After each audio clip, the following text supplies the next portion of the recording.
সোমবার স্থানীয় সময় রাতে শক্তিশালী ভূমিকম্পে কেঁপে ওঠে জাপান। দেশটির আবহাওয়া সংস্থা জানিয়েছে, ভূমিকম্পের কেন্দ্র আওমোরি অঞ্চলের উপকূল থেকে ৮০ কিলোমিটার দূরে এবং ৫০ কিলোমিটার গভীরে। স্থানীয়রা জানান, অন্তত ৩০ সেকেন্ড ভূকম্পন অনুভূত হয়েছে।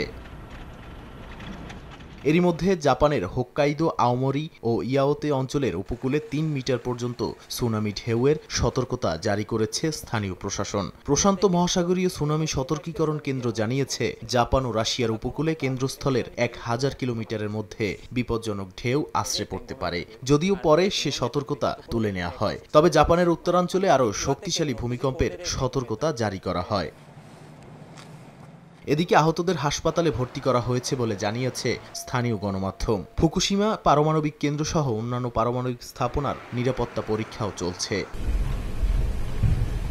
জাপানের আবহাওয়া সংস্থা ও প্রধানমন্ত্রী সবাইকে উঁচু জায়গায় সরতে, সুনামি আশ্রয় কেন্দ্রে যেতে এবং সতর্কতার সময় নিরাপদ অবস্থান ত্যাগ না করতে নির্দেশ দিয়েছেন। প্রধানমন্ত্রী সানায় তাকাইচি জানিয়েছেন, সরকার মানুষের জীবনকে সর্বোচ্চ প্রাধান্য দিয়ে জরুরি ব্যবস্থা নিচ্ছে।